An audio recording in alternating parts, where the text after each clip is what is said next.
L'histoire commence dans un monde où les ancêtres accordaient autrefois aux gens d'incroyables pouvoirs, avant de disparaître mystérieusement. En leur absence, des monstres sont apparus, transformant le monde en un endroit périlleux. Aujourd'hui, les aventuriers s'aventurent dans les donjons, combattant ces créatures dans l'espoir de rétablir la paix. Notre protagoniste, Alina, commence sa journée en se préparant à travailler, déterminée à donner le meilleur d'elle-même. En tant que réceptionniste de la guilde, son travail est idéal, sûr, stable et prévisible. Elle se tient simplement au comptoir, accueillant les aventuriers avec un sourire avant de rentrer chez elle à la fin de la journée. Mais un jour, toute la guilde tombe dans une excitation feutrée. Le légendaire Raging Blade est arrivé. Il s'agit de Gauntz, membre de l'élite de la guilde et l'un des plus puissants aventuriers. Cependant, Alina est très agacée par sa présence bruyante et la façon dont il traîne ses pieds massifs. C'est alors que Gauntz fait une annonce fracassante. Il s'attaque au dragon de la flamme de l'enfer. Les halètements retentissent dans la salle. Aucun aventurier n'a jamais accompli cette quête. Et c'est précisément pour cette raison que la guilde s'est tournée vers Gauntz. Alina, imperturbable, lui demande son identifiant de guilde. Gauntz se moque, insulté. Comment a-t-elle pu ne pas reconnaître un membre du meilleur groupe de la guilde, l'épée d'argent? Alina, bien que frustrée, garde son calme. Elle veut juste faire son travail. D'un ton poli mais ferme, elle explique les règles à Gauntz. Tentant de contourner la procédure, Gauntz lui adresse son sourire le plus reconnaissable. Impassible, Alina l'oblige à lui remettre sa carte d'identité. Cela fait, elle soupire en jetant un coup d'œil à la file interminable d'aventuriers qui attendent toujours. Elle se rappelle qu'elle doit garder son sourire de service à la clientèle. Ce soir-là, tandis que les aventuriers font la fête au bar local, Alina reste coincée à la guilde, noyée dans la paperasse. Elle rêve de pointer, de se blottir chez elle, de toutes les choses relaxantes qu'elle pourrait faire. Mais la réalité est cruelle. Cette reine de la procrastination sait que si elle laisse tout cela à la future Alina, la charge de travail ne fera qu'augmenter. Déterminée, elle s'enfile une boisson énergisante et passe en mode hyperdrive. La cause de toutes ces heures supplémentaires? Le dragon de la flamme de l'enfer. Tant que ce monstre reste invaincu, son donjon continue d'engendrer des créatures, ce qui entraîne un cycle de quêtes sans fin. Les aventuriers continuent d'affluer pour accepter les missions, ce qui signifie qu'Alina doit faire face à un flot ininterrompu de clients le jour et à des montagnes de paperasse la nuit. À bout de nerfs, elle finit par craquer, lançant une furieuse tirade d'injures au dragon de la flamme de l'enfer pour avoir, à lui seul, ruiné sa vie. Si quelqu'un voulait bien le vaincre, elle pourrait retrouver la paix. La frustration d'Alina atteint son point d'ébullition car elle déteste les heures supplémentaires plus que tout au monde et elle se promet de pointer à l'heure. Au plus profond du donjon, l'épée d'argent affronte le dragon de la flamme de l'enfer. Le chef, Jade, protège bien son groupe, mais l'attaque de Gauntz n'a aucun effet sur le géant du donjon. Le dragon envoie Gauntz dans le vide, leur soigneur le soigne, mais l'attaque magique de Jade s'avère également vaine. Gauntz abandonne en réalisant qu'il n'est tout simplement pas assez fort pour la bête, et Jade décide qu'ils doivent battre en retraite. C'est alors qu'une mystérieuse aventurière, dont l'identité est totalement inconnue, fait irruption. Jade lui dit de prendre ses jambes à son cou, mais elle ne l'écoute pas et utilise ses compétences pour invoquer une arme. L'invocation d'une arme de cette façon est choquante pour Jade, et la jeune fille charge rageusement le dragon tout en l'injuriant. C'est clairement notre protagoniste qui s'élance dans les airs, reprochant au dragon d'être coincé dans l'enfer des heures supplémentaires, et son attaque parvient à blesser la bête. Elle esquive sa contre-attaque et continue de lancer tous les jurons possibles pour souligner à quel point elle en veut au dragon d'avoir dû pointer en retard. Le dragon s'envole pour déclencher son attaque la plus puissante, mais celle-ci n'affecte en rien Alina. Après avoir entendu un juron si vulgaire qu'il a dû être censuré dans les sous-titres, Alina porte le coup de grâce et la bête géante est complètement vaincue. Les habitants de Silversword sont stupéfaits Et Jade se demande si cette mystérieuse personne n'est pas en fait le légendaire exécuteur. Ce mystérieux aventurier est capable de vaincre en solo les boss de donjon que personne d'autre ne peut conquérir. Les aventuriers se battent normalement en groupe, mais l'exécuteur fait tout seul. La bête est vaincue, mais tout. Ce qui importe à Alina, c'est de pouvoir enfin rentrer chez elle à temps. Elle se retourne pour partir et Jade est choquée d'apercevoir son visage. Le lendemain, Alina est horrifiée. Elle a recommencé. Sa petite escapade lui a valu d'être citée dans le journal. La guilde veut retrouver l'exécuteur à tout prix. Gant prend sa retraite de l'épée d'argent et la guilde souhaite qu'elle devienne la nouvelle attaquante de l'épée d'argent. À ce moment-là, Alina doit nier connaître quoi que ce soit sur l'exécuteur.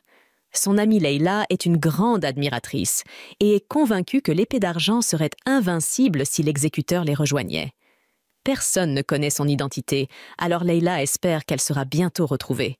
Bien sûr, ce serait le pire cauchemar d'Alina, car elle aurait de gros ennuis si l'on découvrait qu'elle affrontait seule les boss de donjon avec une fausse carte de licence. Les réceptionnistes de la guilde n'ont pas le droit d'avoir un second emploi, et elle serait immédiatement renvoyée. Le travail a ses inconvénients, mais il offre à Alina de nombreux avantages. Il lui garantit une bonne sécurité et un emploi à vie.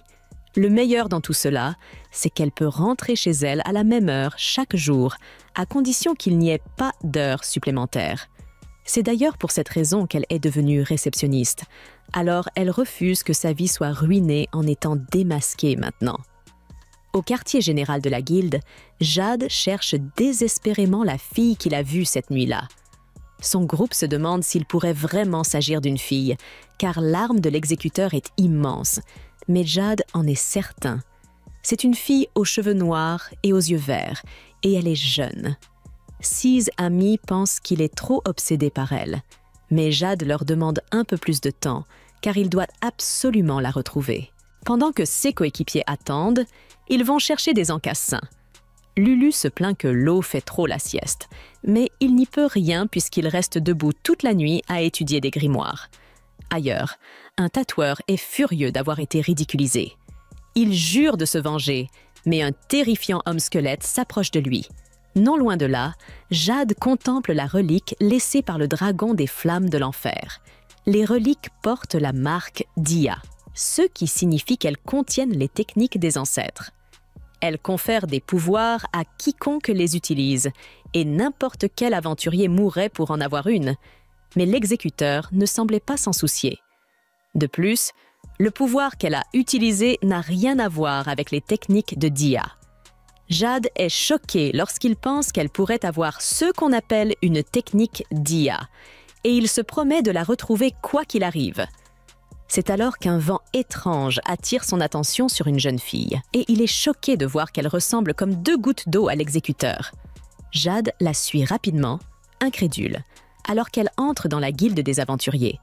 À l'intérieur, Alina est soulagée de constater qu'il n'y a pas beaucoup d'aventuriers à gérer aujourd'hui. Jade entre pour la saluer, mais Alina ne comprend pas pourquoi le chef de l'épée d'argent est ici. Elle craint qu'il n'enquête sur l'exécuteur et se demande s'il ne l'a pas déjà démasqué. Alina se calme en se rappelant que son visage est couvert et qu'elle utilise un faux nom sur son permis. Personne ne devrait pouvoir la retrouver. Jade explique qu'il a vu quelqu'un utiliser un incroyable marteau de guerre et lui demande si elle sait quelque chose à ce sujet. Bien sûr, Alina nie même connaître le nom et tente d'aller demander à quelqu'un. Mais Jade ne la laisse pas partir, expliquant qu'il a des yeux très perçants et qu'il a bien vu le visage de la jeune fille. Jade connaît déjà le nom d'Alina et celle-ci panique. Elle pensait que sa capuche suffisait à cacher son visage, surtout dans ce donjon sombre. Sa couverture est découverte et Jade dit qu'il ne s'attendait pas à ce que l'exécuteur soit un réceptionniste de la guilde. Alina dit adieu à sa vie de réceptionniste de guilde, mais se rappelle rapidement que son emploi est trop stable et trop sûr pour qu'elle l'abandonne. Alina se met calmement au service de la clientèle et dit à Jade que ce n'est pas l'endroit approprié pour parler. Elles poursuivent leur conversation dans une ruelle où Jade lui donne le butin de sa bataille. Alina exprime sa gratitude et explique que la force et la durabilité des reliques sont inégalées. Elle insiste sur le fait qu'elles sont presque indestructibles, avant de les réduire en 1000 morceaux quelques secondes plus tard. Jade est stupéfaite de voir qu'elle a brisé la relique d'une seule main, et Alina explique calmement qu'elle veut juste vivre une vie paisible en tant que réceptionniste de la guilde. Alina abandonne alors son faux sourire et prévient qu'elle le fera regretter s'il interfère dans sa quête de paix. Elle recommence à jurer comme un marin et menace d'écraser Jade, comme elle l'a fait avec le dragon. Alina est la seule à pouvoir le faire. Son dernier message pour lui est de s'éloigner d'elle le plus vite possible et qu'elle ne veut plus jamais voir son visage. Alina tente de partir, mais le courageux Jade utilise sa compétence pour l'arrêter. Il peut rendre tout ce qu'il touche plus dur, mais cela énerve profondément Alina. Elle invoque son arme, montrant à quel point elle est sérieuse, et Jade parvient à peine à éviter son attaque. Jade est horrifiée, mais Alina est déterminée à ne pas laisser sa carrière de réceptionniste de guilde prendre fin. Jade fait une pause, se demandant d'où elle a bien pu sortir son arme. Il pense que ça pourrait être une compétence de Dia, mais cela devrait être impossible.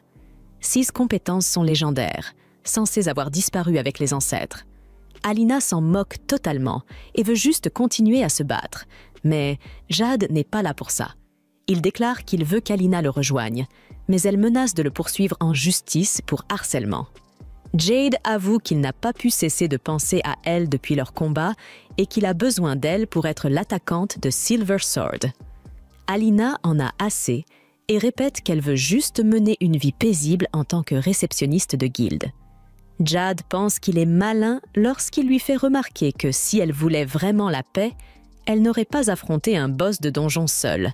Il est cependant choqué lorsque Alina lui explique qu'elle ne voulait tout simplement pas faire d'heures supplémentaires. Jade n'a aucune idée de ce qu'elle veut dire. Alors Alina décrit le désespoir de voir des montagnes infinies de paperasse. Elle était coincée dans l'enfer des heures supplémentaires à cause de losers comme Jade qui traînaient. Il mettait une éternité à vaincre le dragon, alors elle n'avait pas d'autre choix que de finir le travail elle-même. Elle a réussi à récupérer son temps de travail normal de ses propres mains, et maintenant elle est punie par les gens qui essaient de découvrir son identité. Jade pense avoir la solution parfaite et suggère qu'elle n'aura pas à faire d'heures supplémentaires si elle rejoint l'épée d'argent, mais Alina fait remarquer qu'il n'y a pas d'heure de sortie pour les aventuriers. Alina finit par faire comprendre qu'elle n'a pas l'intention de rejoindre l'épée d'argent et se tourne vers la sortie. Cependant, avant de partir, elle déclare qu'elle fera regretter à Jade s'il en parle à qui que ce soit. Alina retourne enfin à son travail paisible, soulagée que rien ne vaut le fait de pointer à l'heure. Maintenant, elle peut faire ce qu'elle veut après le travail et a même le temps de s'arrêter dans une pâtisserie. C'est à ce moment-là que ses rêves sont brisés par l'irruption d'un homme tatoué dans la guilde. Il exige qu'on lui confie une quête secrète et Alina craint que ce type ne lui fasse faire encore plus d'heures supplémentaires. Elle a réussi à récupérer son temps de travail normal de ses propres mains et maintenant elle est punie par les gens qui essaient de découvrir son identité. Jade pense avoir la solution parfaite et suggère qu'elle n'aura pas à faire d'heures supplémentaires si elle rejoint l'épée d'argent, mais Alina fait remarquer qu'il n'y a pas d'heure de sortie pour les aventuriers. Alina finit par faire comprendre qu'elle n'a pas l'intention de rejoindre l'épée d'argent et se tourne vers la sortie. Cependant, avant de partir, elle déclare qu'elle fera regretter à Jade s'il en parle à qui que ce soit. Alina retourne enfin à son travail paisible, soulagée que rien ne vaut le fait de pointer à l'heure.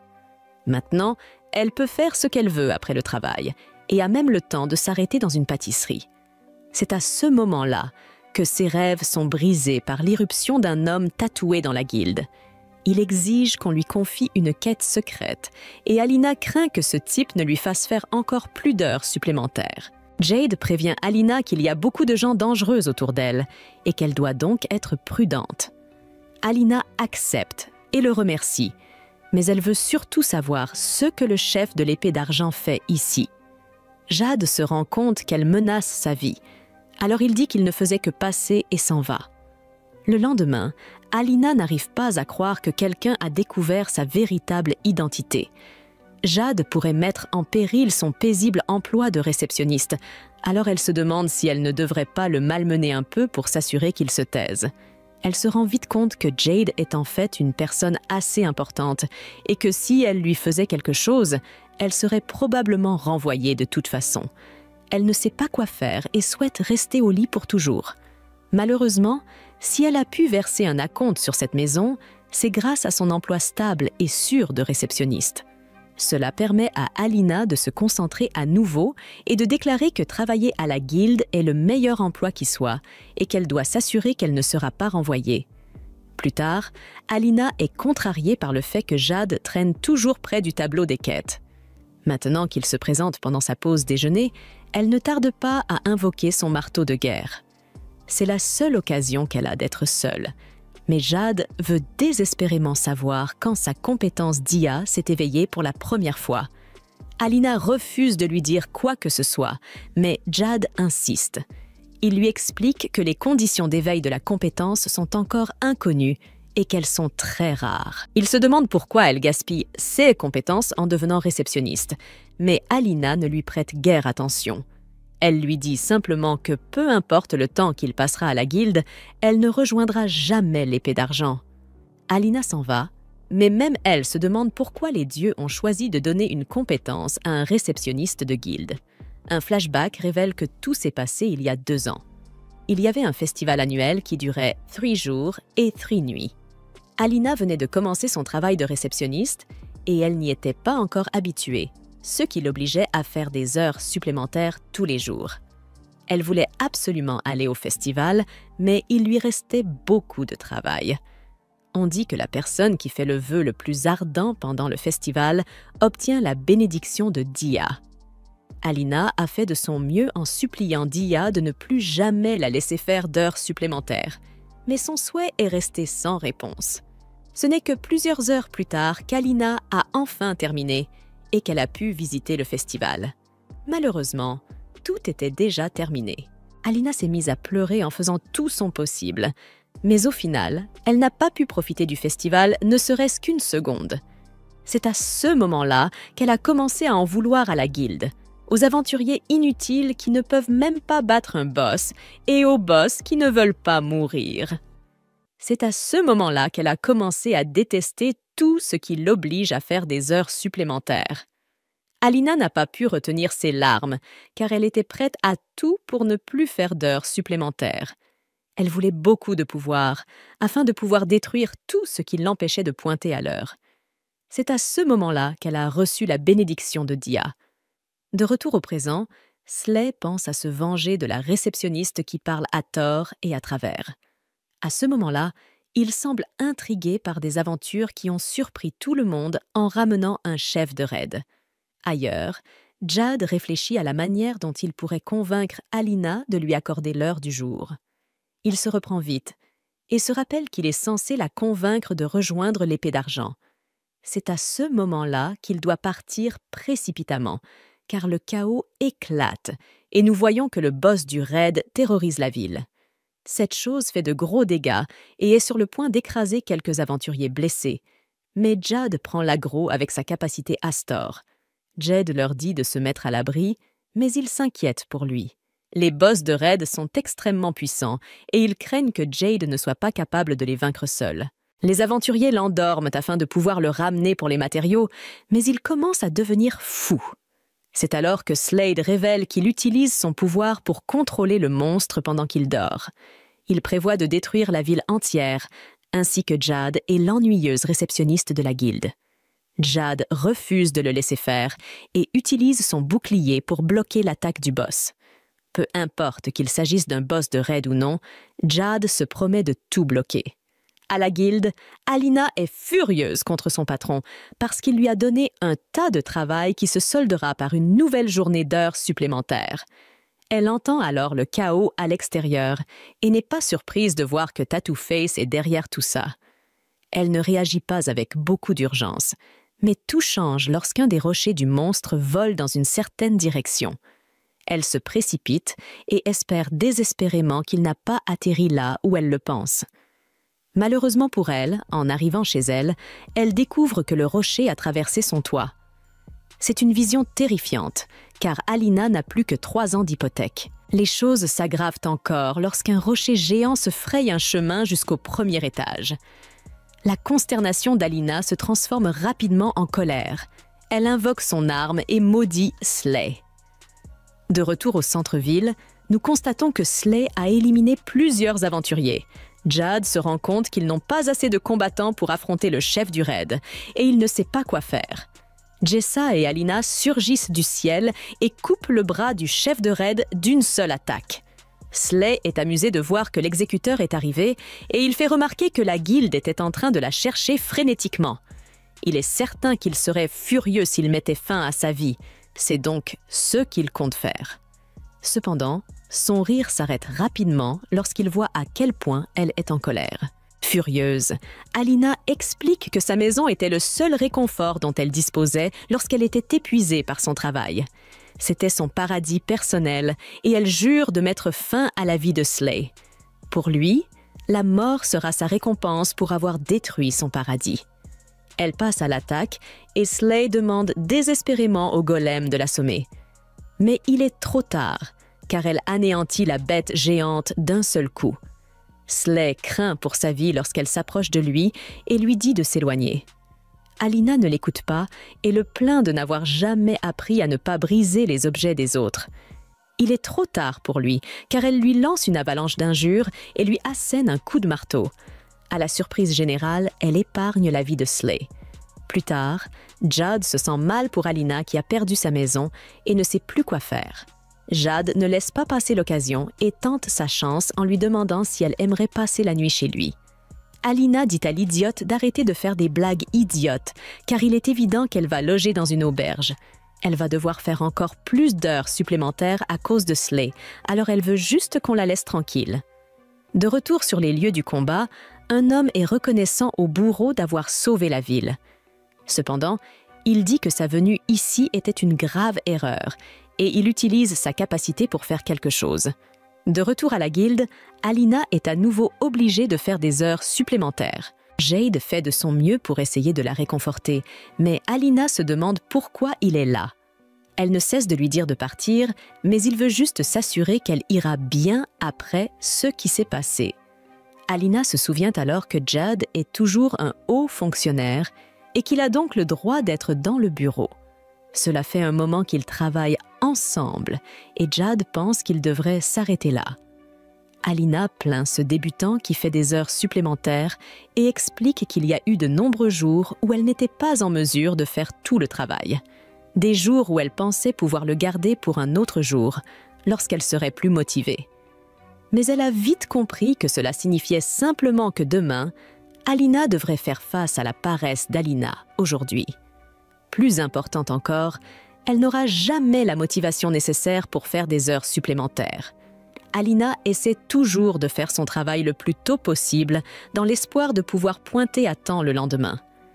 Jad termine quelques papiers et Alina est stupéfaite de voir qu'il les a parfaitement exécutés. Elle se demande alors s'il est du genre capable de faire quelque chose de bien du premier coup avec un minimum d'instructions. Cela l'agace au plus haut point, car elle est du genre maladroit et doit faire toutes les erreurs avant d'apprendre quelque chose. Alina s'imagine alors en train de laisser éclater toute sa frustration. Elle a mis 3 ans pour en arriver là. Mais ce Jay débarque comme ça et il est déjà excellent dans son travail. Les gens comme lui l'énervent au plus haut point et elle se demande pourquoi le monde est si injuste. Jay tente de lui expliquer que c'est parce qu'elle est un bon professeur et lui propose de finir le reste du travail. Malheureusement, la fierté d'Alina en tant que réceptionniste ne le permet pas. Jay cherche des bonbons pour aider Alina à se sentir mieux, mais il est surpris de constater que la relique qu'elle a écrasée est de nouveau dans son sac. Le mot « ordre de quête » y est inscrit et elle commence à briller. Un écran apparaît et révèle une quête. Le lieu est la tour de craie et le critère d'achèvement est de vaincre tous les boss de l'étage. Tous deux n'ont jamais entendu parler de la tour de craie, mais Alina s'en moque. Après tout, il s'agit de son étrange rocher et elle est sûre que Jad et l'épée d'argent peuvent s'en occuper. Pour elle, c'est un vrai casse-tête et Jad décide qu'il va devoir s'en occuper. Le lendemain, Alina n'arrive pas à croire que cela s'est reproduit. Le bourreau fait la une des journaux et Leila s'extasie devant lui. Alina ne s'amuse pas, mais elle craint que son attitude n'ait éveillé les soupçons de Leila. Heureusement, Leila n'est pas très maligne et elle se demande si Alina n'est pas aussi fan du bourreau. Leila est convaincue que le bourreau est en fait un beau gosse et qu'il est le héros qui a sauvé la ville. Il est incroyablement cool parce qu'il ne se dévoile jamais, même pas pour collecter des primes. Mais elle corrige son commentaire dégoûtant en disant qu'elle souhaite qu'il la protège. Pour rendre les choses encore meilleures, il a même combattu aux côtés de Jade. Elle dit que leur duo est composé du tank le plus sexy et de l'attaquant le plus sexy. Un moment plus tard, Glenn, le maître de la guilde, entre dans la guilde. Il s'intéresse à l'exécuteur et, pour une raison quelconque, il regarde directement Alina. Il est content d'apprendre qu'elle va bien et se demande si elle connaît la compétence qu'il possède. Alina la connaît bien sûr. Il s'agit de Chronos, qui arrête le temps dans un endroit. Cela lui permet également d'observer les événements du passé. Glenn la complimente en disant qu'elle est une excellente réceptionniste et qu'elle connaît son sujet. Mais Alina se rend compte que c'est terrible pour elle. Si Glenn le souhaitait, il pourrait remonter le temps au centre de la ville pour voir le visage de l'exécuteur. À ce moment-là, Glenn devient très sérieux et dit à Alina qu'il ne devrait pas parler ici, et il lui ordonne de venir au quartier général de la guilde. Au quartier général, Alina est complètement hors d'elle, car elle est convaincue que Glenn connaît son secret. Elle avait le pressentiment que cela arriverait un jour, et maintenant, elle va être renvoyée. Jade essaie de la calmer en disant que Glenn est très compréhensif et qu'il pourrait être clément. Alina ne veut rien entendre de Jade, et elle l'appelle un délateur. Here is the French translation of your text. Jade promet qu'il n'a pas dit un seul mot à propos de son secret. Mais Alina ne veut rien entendre. Elle déteste ce nerd et espère qu'il se cogne l'orteil sur une commode, puis tombe d'une falaise. Cela touche vraiment Jade, car se convaincre qu'elle ne le détestait pas était la seule chose qui le sauvait. Pour Lulu, cela a été assez clair qu'elle l'a détesté depuis le début. Mais l'eau dit qu'il ne devrait pas frapper un homme lorsqu'il est à terre. Il est évident qu'il est amoureux, mais cela surprend Lulu, car Jade a ignoré toutes les filles qui ont essayé de lui parler. Elle ne pense pas qu'il y ait de l'espoir pour lui, mais l'eau lui rappelle d'être plus douce.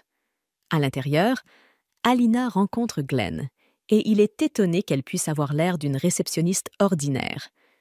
Glenn dit qu'il a été stupéfait lorsque sa compétence lui a montré le visage de l'exécuteur, mais Alina veut juste savoir ce que cela a à voir avec elle. Juste à ce moment-là, Glenn éclate d'un rire menaçant et défie l'exécuteur en duel. Merci d'avoir regardé mon résumé. Abonnez-vous à la chaîne pour plus de vidéos. Si elle perd, la jeune fille devra rejoindre la guilde de l'épée d'argent. Si elle gagne, la guilde la laissera tranquille et garantira son poste de réceptionniste. Sans hésiter une seconde, Alina invoque son marteau de guerre, faisant comprendre une bonne fois pour toutes à Lo et Lululi que cette femme est bel et bien l'exécutrice. Lorsque le maître de la guilde décide de régler ce différend par la violence, Alina ne retient pas ses coups et charge son adversaire, qui réagit en activant sa capacité Sigit Chronos. Avec le temps figé, il réalise que cette fille est bien plus qu'une exécutrice. Elle est aussi une bête divine, voire une divinité malveillante. Ainsi, le marteau d'Alina brise la barrière temporelle imposée par Glengarria. Alors qu'elle fait cela, elle regarde autour d'elle, tentant de comprendre ce qui s'est passé. Avec tout figé autour d'elle, Glenn explique qu'il se trouve dans sa salle d'observation, un espace existant en dehors du cours normal du temps. Seul lui devrait être capable de s'y mouvoir, mais son adversaire vient de prouver qu'elle est bien plus que ce qu'elle laisse paraître. Riant doucement, le maître de la guilde se rend simplement et annule son pouvoir. Encore plus confuse, Alina exige des explications. Alors Glenn l'emmène au cœur du sanctuaire pour lui révéler qu'il ne l'a défiée en duel que dans le but d'évaluer personnellement ses capacités. Un blessé derrière le maître explique que les capacités peuvent être classées en 3 types. Celles de type régénération, celles de type sigit, plus rares, et enfin celles de type dia, encore plus difficiles à trouver, où un type inférieur ne peut être vaincu que par un type supérieur. En d'autres termes, Alina doit être de type Dia. Peu intéressée par cette discussion, Alina se lève, espérant que ces gens tiendront parole et ne la dérangeront plus. Mais avant qu'elle ne puisse partir, Glenn lui demande si elle a entendu parler de la tour de craie. Alina demande quel rapport cela a avec elle, et il lui révèle qu'il a découvert ce nouveau donjon après avoir lancé une enquête à la suite du rapport de Jade. Le rapport de mission issu de cette relique concernait une mission secrète, dissimulée par les ancêtres. Perdant patience, Alina attrape l'homme par le col et lui fait comprendre que, pour elle, cela signifie simplement une explosion de nouvelles missions, ce qui veut dire encore plus de travail. En résumé, encore des heures supplémentaires en perspective. Voyant le dilemme de la jeune femme, Glenn comprend qu'elle est devenue exécutrice uniquement pour éviter d'avoir plus de travail. Il tente alors de la convaincre en expliquant que la réceptionniste sera dédommagée pour cette mission. Cependant, Alina se plaint que ces types avaient promis de la laisser tranquille, mais qu'ils commencent déjà avec leurs histoires tordues de mission et tout le reste. Alors qu'elle s'apprête à partir, le maître promet de doubler le nombre de réceptionnistes au comptoir des demandes si Alina accepte d'aider l'épée d'argent dans cette expédition. Alina croise les bras et réfléchit à l'offre. Après tout, cela signifie qu'il y aura enfin des gens pour reprendre la charge de travail à la guilde, qu'elle ne sera plus surchargée et qu'elle pourra partir à l'heure tous les jours, son plus grand rêve de princesse. Avec cette perspective en tête, elle décide finalement d'aider ces gars-là. Plus tard, dans le logement de l'épée d'argent, Alina se réveille en se sentant étrange, son chez-soi ayant été détruit. Elle se retrouve dans un endroit luxueux et étrange, avec un mobilier raffiné et un lit de la taille d'un bateau. D'ailleurs, elle profite de la qualité du lit pour dormir un peu plus longtemps, mais quelqu'un frappe à la porte de sa chambre pour venir la chercher. Quelque temps plus tard, le groupe arrive au canyon d'Elm, et la mage blanche pense que c'est le bon moment pour se présenter à nouveau. Elle s'appelle Lully Ashford et est la soigneuse de l'équipe.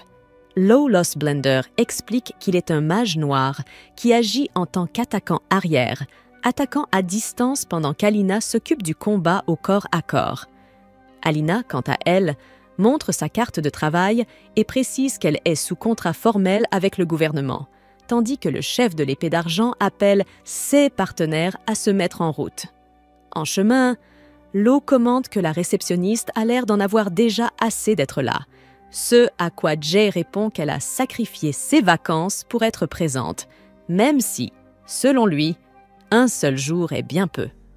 En entendant ces paroles, Alina se vexe et rétorque que les vacances sont la récompense du travailleur et son seul vrai moment de repos, en plus d'être le droit universel le plus précieux qui existe. Après cela, elle secoue vigoureusement le gars par le col et le force à répéter que les vacances sont précieuses, tandis que Lully pointe la tour de Schalk devant eux. En arrivant sur place, Alina demande où sont les autres aventuriers, et Jade répond que la guilde restreint l'accès à ces informations, de sorte que seuls les détenteurs d'une licence de classe 1 connaissent l'existence de ce donjon. Avant d'entrer, le chef montre une relique spécialement conçue par la guilde pour l'épée d'argent, qui sert de cristal de guidance et que chaque membre du groupe porte. Cette relique a pour fonction d'alerter lorsqu'un des leurs est au bord de la mort. Lo mentionne que cet objet vaut une fortune si la fille veut le vendre, mais Lully lui assène un coup dans l'aine avec son sceptre et répond que ce cristal est le symbole de l'unité des membres de l'épée d'argent. Enfin, ils entrent dans le premier étage, et Jade enseigne à Alina que l'attaquant de l'avant-garde ne doit jamais commencer un combat, car c'est au tank d'attirer l'ennemi en premier. Au fait, un gigantesque loup de guerre apparaît devant l'équipe. Alors Jade s'avance pour invoquer sa capacité Astur afin d'attirer le monstre, suivi du mur de Sigrid. Le loup attaque le tank, mais baisse sa garde lorsqu'il s'arrête contre le bouclier. Puis, Alina reçoit l'ordre de passer à l'action. À cet instant, elle bondit avec son marteau et écrase le crâne de la créature d'un seul coup, tandis que Lo en conclut qu'il aura peu de travail aujourd'hui et que Lully se précipite vers la réceptionniste avec une grande excitation, avouant être impressionnée. Ne sachant quoi dire, Alina dit à la jeune fille qu'elle sera aussi une grande soigneuse quand elle grandira, mais la mage fronce les sourcils et lui répond qu'elle est plus âgée qu'Alina. Alors que l'aventure continue, le groupe découvre que le premier étage n'a pas de boss, ce qui est assez différent de ce à quoi ils sont habitués. À cause de cela, Lo se demande ce que les ancêtres pensaient en construisant un tel endroit, tandis qu'Alina se demande si les bâtisseurs du labyrinthe ont disparu soudainement. Lululi explique que cela est dû à la fureur de Daya. Les ancêtres étaient en quête d'un grand pouvoir, ce qui a provoqué la colère des dieux qui décidèrent de les anéantir tous. Au deuxième étage, Jade s'arrêta brusquement en entendant un bruit, puis se mit à courir en direction d'un cri provenant de la porte devant eux. En arrivant, elle trouva 3 hommes gisant violemment massacrés au sol. Le soigneur de l'équipe tenta de restaurer leur santé, mais en vain. L'état macabre des corps rappela à Alina un moment similaire de son enfance, ce qui poussa Jade à lui demander de détourner le regard. En examinant les cadavres, la chef remarqua que quelque chose avait pénétré le bouclier du tank, le tuant instantanément. Ce n'était certainement pas l'œuvre d'un monstre ordinaire. Au milieu de tout cela, ils virent que Rufus, un membre de la guilde, était encore en vie. Alors ils se précipitèrent vers lui. Rufus pointa du doigt une direction et mentionna qu'un monstre humanoïde était venu de là et avait utilisé sa compétence. À ce moment-là, une chauve-souris, attirée par le sang, fondit sur Lululi, prête à attaquer. Mais Alina intervint juste à temps et élimina la menace. Effrayé, Rufus remarqua que c'était le marteau du bourreau et accusa Alina d'être une alliée du monstre, car celui-ci utilisait aussi un cercle magique blanc pour invoquer des armes. Après cette accusation, Rufus alla même jusqu'à traiter la jeune fille de monstre. Une fois l'expédition terminée, Jade rapporta au maître de guilde que le groupe de Rufus, qui n'était surpassé en force que par l'épée d'argent, n'avait eu aucune chance face à cette menace. Compte tenu de cela, Glenn envisagea de fermer la tour de Jeez, mais le survivant entra alors dans la pièce et déclara que les deux étaient des lâches de vouloir annuler les missions de conquête. Jade rétorqua que l'homme avait pourtant lui-même expérimenté le niveau de danger de cette tour. Mais il rétorqua que rien ne l'irritait plus que de savoir que Jade faisait partie de l'épée d'argent, alors qu'il aurait dû être dans ce groupe. Hors de lui, Rufus menaça de révéler à tout le monde que l'exécuteur était un monstre déguisé, et si Jade ne voulait pas que cela arrive, il devait expulser cette créature du groupe et retourner avec lui à la tour de Jeez. Rufus convoitait les reliques spéciales trouvées dans les profondeurs de ce donjon, qui confèrent des capacités de Daya. Jade répondit qu'il ne risquerait pas la vie de ses camarades pour des rumeurs infondées, mais Rufus lui fit comprendre qu'il n'avait pas le choix. Ainsi, le chef de l'épée d'argent rencontra Alina pour lui annoncer qu'ils allaient emmener Rufus à la tour de Jeez, ce qui signifiait que la jeune fille pouvait redevenir réceptionniste. Alina demanda alors ce qu'il en était de la promesse de doubler le nombre de réceptionnistes à la guilde. Lorsque Jade répondit que le maître ferait ce qu'il pouvait, elle comprit que quelque chose de très étrange se passait. Mais comme cela ne la concernait pas directement, elle s'excusa pour aller faire ses bagages. À ce moment-là, Jade remarqua qu'elle ne portait pas son uniforme aujourd'hui, ce à quoi elle répondit qu'elle n'était pas une esclave obligée de porter un uniforme même en vacances. L'homme fit alors remarquer qu'il avait de la chance de la voir en tenue décontractée, ce qui fit rougir Alina, qui lui ordonna de partir une bonne fois pour toutes. Cependant, avant qu'il ne s'en aille vraiment, elle lui demanda si le groupe serait réellement en sécurité, étant donné que le monstre possédait une capacité de Daya. Jade répondit que, bien ou mal, les ordres restaient des ordres, et c'était ainsi que fonctionnait l'épée d'argent. Néanmoins, il promit que tout le monde reviendrait vivant, puis ouvrit la porte pour partir. Face à la détermination de sa nièce, Shrewd poussa un profond soupir et ébouriffa ses cheveux d'un geste affectueux. « Alina, l'aventure, ce n'est pas un conte de fées. Ce n'est pas juste une question de courage ou de force. C'est une vie où chaque mission peut être la dernière. » Mais la jeune fille ne se laissa pas démonter. « C'est pour ça que je veux devenir forte, pour que plus rien ne puisse me faire peur, comme toi, tonton. » Shroud eut un sourire triste et but une gorgée de sa boisson avant de poser son regard sur elle. « Si tu veux vraiment suivre cette voie, alors promets-moi une chose. Ne perds jamais ton humanité. Peu importe à quel point le monde devient cruel, ne deviens pas un monstre. » Alina fronça les sourcils, troublée par la gravité de ses paroles. « Je ne comprends pas. Un jour tu comprendras, » répondit-il en détournant le regard. Le souvenir s'effaça brusquement et Alina revint à la réalité, son cœur battant plus vite que d'habitude. Pourquoi ce souvenir lui revenait-il maintenant? Et surtout, pourquoi cet homme qu'elle venait d'apercevoir lui donnait-il la même impression que son oncle disparu? Lululi fronça les sourcils, inquiète de voir Jade s'épuiser à ce point. « Si tu continues comme ça, c'est toi qu'on devra porter sur notre dos », grogna-t-elle en croisant les bras. Mais Jade secoua la tête et resserra sa prise sur son arme. « Tant qu'on avance, tant qu'on reste ensemble, ça ira. » Rufus, qui marchait en retrait, observa la scène avec mépris. « Tsk! Encore à jouer les héros. Tu crois vraiment pouvoir nous protéger indéfiniment ?» Jade ne répondit pas, mais un regard échangé avec Lululi suffit à leur faire comprendre que Rufus ne cherchait qu'à le provoquer. Ils progressèrent dans les couloirs sombres du donjon, leurs pas résonnant sur la pierre froide. L'atmosphère devenait de plus en plus pesante, et même les plus aguerris sentaient l'oppression du lieu. Soudain, un hurlement glaçant déchira le silence. Tous s'arrêtèrent net. Un frisson parcourut l'échine d'Alina. Ce cri, il ressemblait étrangement à celui qu'elle avait entendu le jour où elle avait perdu son oncle. Son cœur se serra. « Jade !» murmura-t-elle en serrant la relique de l'épée d'argent. Le chef du groupe dégaina son arme et fixa le couloir plongé dans l'obscurité. « Préparez-vous, il est là. » Lululi déglutit et activa ses enchantements de protection, tandis que Rufus esquissa un sourire nerveux. Dans les ombres mouvantes du donjon, une silhouette humanoïde aux yeux luisants s'avança lentement. Rufus méprisait cette capacité du char. Puis Lululi demanda ironiquement qui était responsable de les avoir forcés à venir ici. Quoi qu'il en soit, le chef du groupe demanda du calme, et ils continuèrent leur chemin. Au 4e étage, Jade ouvrit une porte et dégaina l'épée en sentant l'odeur du sang. Instantanément, l'eau invoqua une lueur près du plafond, illuminant le cadavre d'un monstre tombé d'en haut et formant un individu.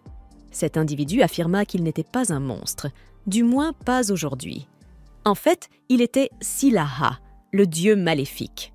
Avec cela, il invoqua la tempête d'Ir, forçant Jade à activer rapidement le mur Sigurite pour protéger ses camarades.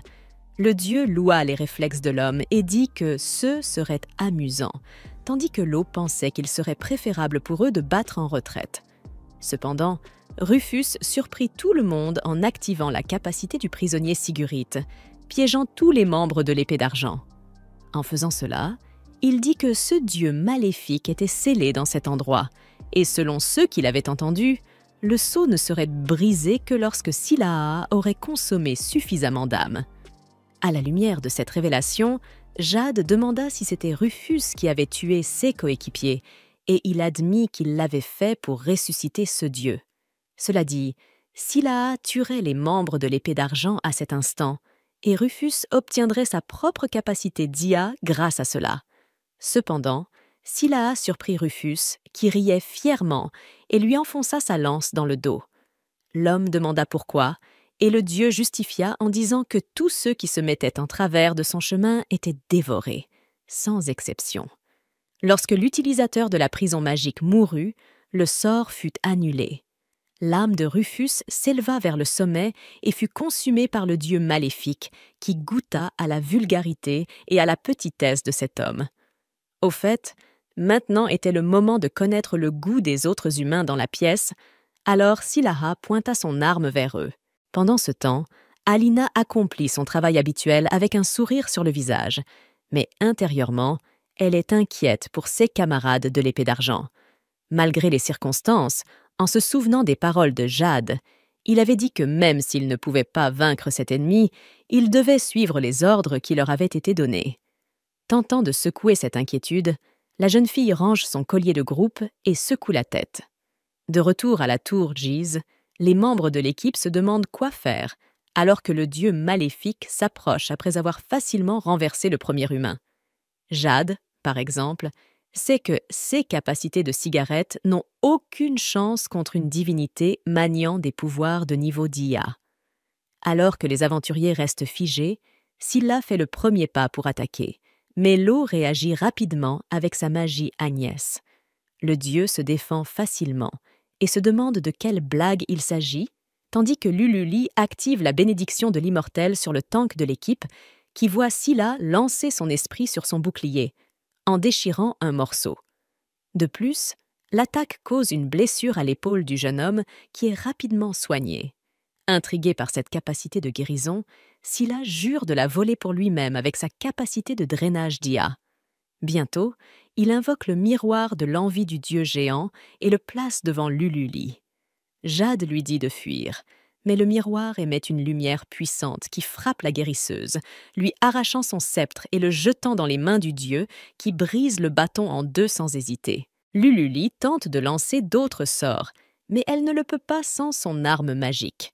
Au milieu de cela, Jade et Lo remarquent que Scylla porte la marque d'Ia sur son cou, ce qui signifie qu'il est une autre relique créée par les ancêtres. Pendant ce temps, le dieu maléfique invoque le jugement d'Ia, des épées lévitantes qui visent directement leurs adversaires. Jade sait que ses compagnons mourront instantanément s'ils sont touchés par ces lames, et il ne peut pas les laisser mourir dans un tel endroit. Avec cela en tête, il dit à ses alliés qu'il prendra le coup, tandis que les autres doivent trouver une ouverture pour s'échapper. Après avoir déclaré cela, le tank défie personnellement l'adversaire en duel, faisant éclater Scylla de rire. Pour montrer son sérieux, Jade invoque le Sigriff Blood, une technique qui force l'attaque de l'adversaire à frapper l'utilisateur. Lululi se souvient qu'ils avaient convenu d'utiliser cette technique uniquement avec la résurrection Sigriff, alors elle demande si le leader a l'intention de se sacrifier. Puis, sans pitié, Scylla lance son jugement sur l'humain et l'épée flottante est projetée avec tout son poids, perçant le bouclier de Jade et traversant son ventre. Malgré cela, le tank dit à l'ennemi de continuer à attaquer, car il s'entraîne avec Alina tous les jours, il peut donc endurer plus que cela. En même temps, il crie à Lo de fuir, mais son allié ne peut pas s'enfuir et laisser son ami derrière. Scylla affiche son sadisme en confessant qu'il est curieux de voir combien de temps le jeune humain peut supporter, puis lance une autre épée qui perce sa cuisse droite. Instantanément, la jambe du guerrier perd de sa force, mais Jade reste debout, l'épée plantée dans le sol. Lululi se désespère et court après Jade, mais Lo l'attrape et l'emporte sur son épaule. Avec son départ, Scylla se demande si c'est la fin pour le chevalier, avec ses propres camarades qui l'abandonnent. Alors que Jade ne pense qu'à gagner du temps pour permettre à ses amis de s'échapper, car c'est son but en tant que char d'assaut, Scylla admet que le garçon est assez résistant et qu'il sera agréable de le dévorer. Pendant ce temps, Lo transporte Lululi dans un endroit plus éloigné de la tour Giz, mais la guérisseuse ne pardonne pas à son partenaire d'avoir abandonné le chef. Lo s'insurge, demandant ce qu'ils ont bien pu faire là, d'autant que Jade a insisté pour sacrifier sa vie afin qu'il puisse s'enfuir.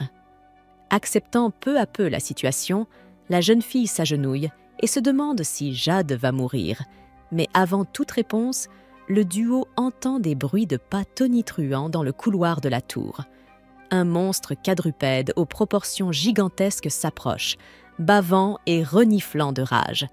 Lorsque Lo se place devant le guérisseur du groupe, comme le prévoit le manuel, la bête bondit.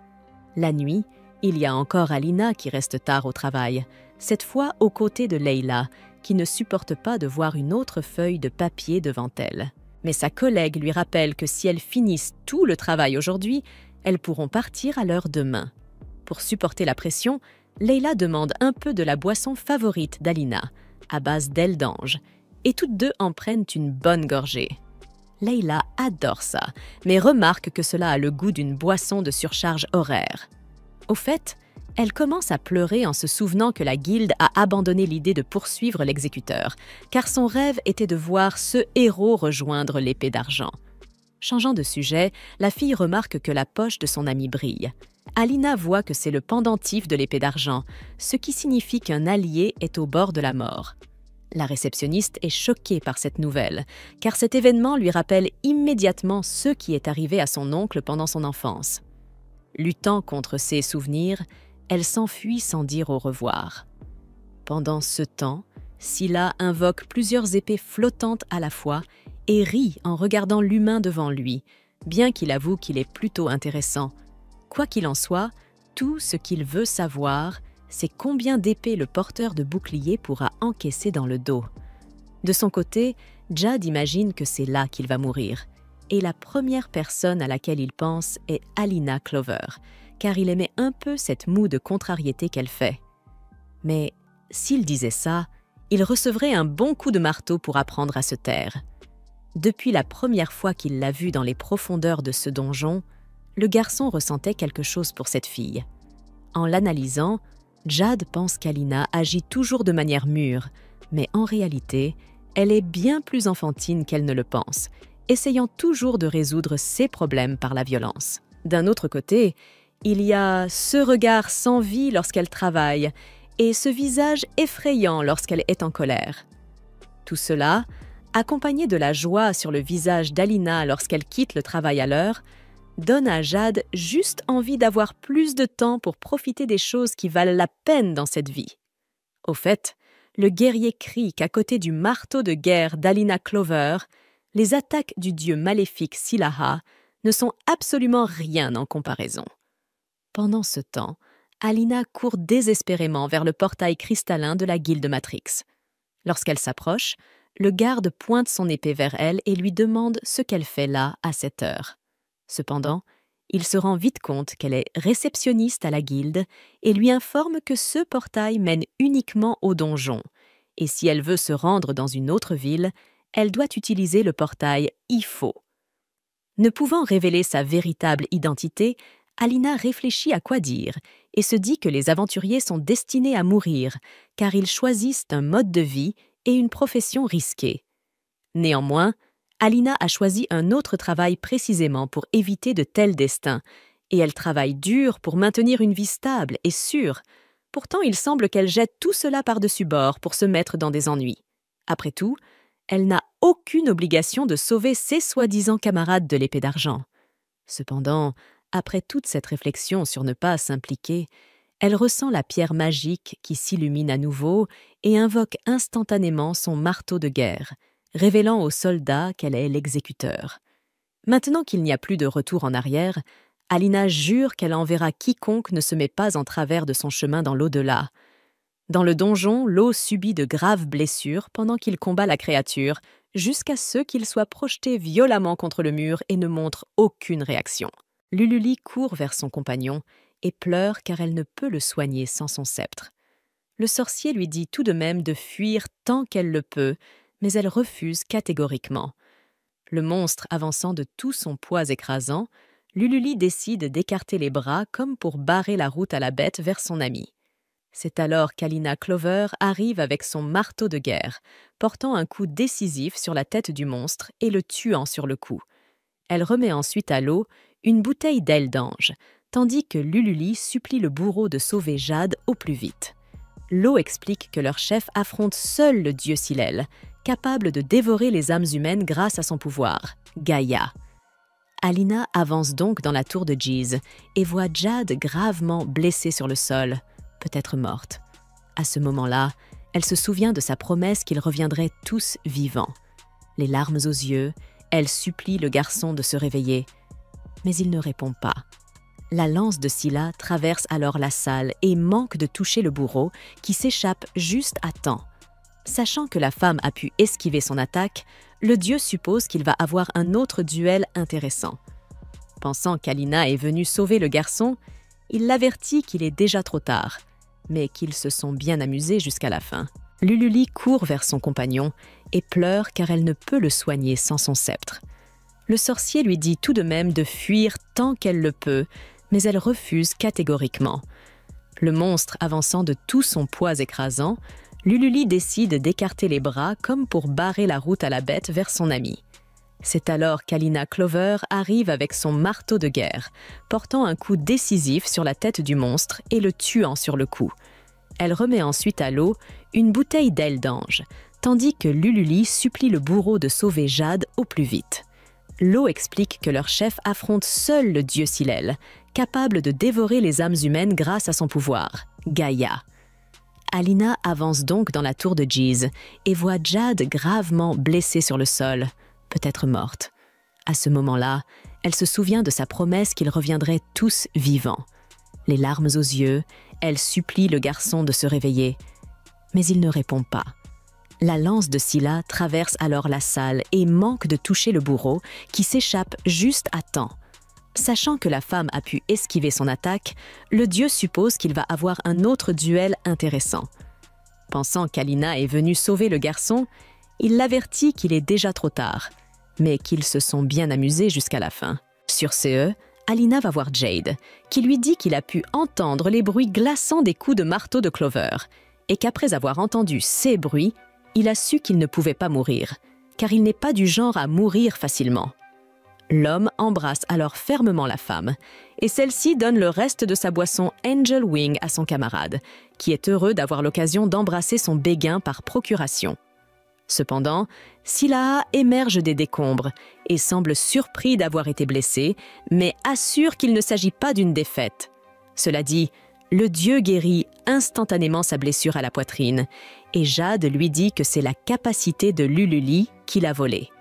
En d'autres termes, s'il ne tue pas ce type d'un seul coup, il continuera à se régénérer.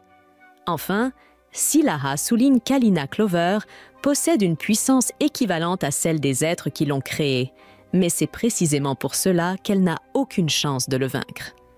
En effet, ses ancêtres ont été décimés par les dieux maléfiques et la nature veut que les faibles s'inclinent devant les plus forts. À la fin de son discours, le dieu invoque à nouveau la sentence d'Ia, cette fois avec encore plus d'épée. Jade veut servir de bouclier à Alina pour s'échapper, mais la jeune fille ne veut rien entendre et se fraye un chemin à travers les lames avec son marteau jusqu'à ce qu'elle s'approche de Scylla. Mais quelques épées la frappent et la font tomber. Cependant, la jeune fille promet que ses amis ne mourront pas dans ce dépotoir et qu'elle aura un jour une vie paisible, puis attaque le dieu maléfique avec une aura de puissance autour de son corps jamais vue auparavant. Incrédule face à la force de ce coup, Scylla se ressaisit et répète la sentence d'Ia, cette fois-ci avec 1 millier de lames qui attaquent Alina en même temps. Elle parvient tout de même à expulser l'épée de chaque ennemi et à arracher le bras du dieu d'un coup de marteau. Après cela, elle fait savoir que dans sa vie de paix, il n'y aura jamais un jour où quelqu'un ne rentrera pas à la maison. Forte de cette promesse, l'exécuteur porte le coup de grâce à celui qui a conquis ses ancêtres. Cependant, avant de mourir définitivement, Scylla mentionne qu'il existe d'autres dieux maléfiques et qu'ils n'auront jamais de fin jusqu'à ce qu'Alina l'écrase mortellement sans laisser le dieu finir de parler, car, selon le secrétaire, quiconque l'oblige à faire du temps supplémentaire mérite de mourir. Après la victoire, les autres membres de l'épée d'argent sont heureux de retrouver leur chef en vie et Jade attribue tout le mérite du triomphe à Alina Clover. De son côté, la jeune fille se plaignait de devoir faire encore plus d'heures supplémentaires, mais après réflexion, elle estimait que cela en valait la peine. Les jours suivants, Lululi se concentra sur la guérison des membres blessés du groupe, tandis qu'Alina, qui pensait être renvoyée une fois découverte, fut rassurée par la promesse de Glenn que ses sentinelles garderaient secret son rôle d'exécuteur, ce qui lui permit de reprendre sa vie normale de secrétaire. Cependant, une chose n'a pas changé, elle doit toujours faire des heures supplémentaires. Au cours d'une nouvelle nuit de travail, elle se plaignit à nouveau des longues heures de travail, tout en admettant que les aventuriers travaillaient vraiment dur. C'est à ce moment que Jade arriva, offrant son aide avec son bras en écharpe, expliquant que son énergie était le résultat du filtre d'amour à moitié rempli qu'Alina lui avait donné. En entendant cela, Alina le gifla, mais accepta son aide, ne voulant rien d'autre que d'en finir et de partir.